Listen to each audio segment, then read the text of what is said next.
Отколку што ја најавија, владата веќе размислува да се откаже од мерката за субвенционирање на набавка на коли со Евро 5 и Евро 6 стандард. Министерот за економија Крешник Бектеши размислува да го намали ДДВ-то за увоз на нови, но и на половни возила. Најверојатно падот би бил од сегашните 18 на под 5%. Ако крајната одлука биде пониско ДДВ, владата ќе се откаже од субвенциите до 3000 евра за купено возило. На тој начин ќе се избегнеле случаите некој да аплицира за субвенции, а да остане со празни раце.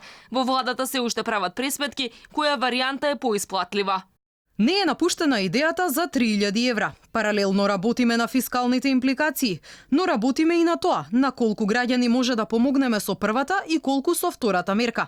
Првичните информации кои нас ни доаѓаат се дека е подобро да одиме со втората мерка, бидејќи така ќе им овозможиме на сите заинтересирани граѓани да увезуваат нови автомобили.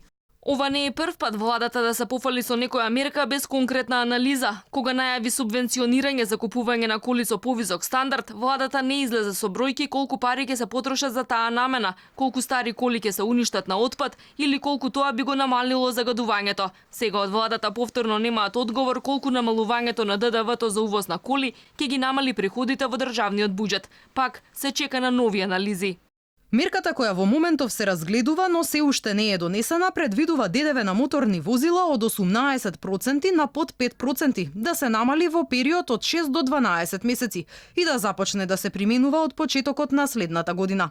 Пред да биде донесена одлука која мерка ќе биде прифатена, ќе отвориме широка и транспарентна дебата со сите засегнати страни, а ќе бидат земени предвид и какви финансиски импликации двете мерки ќе имаат на буџетот.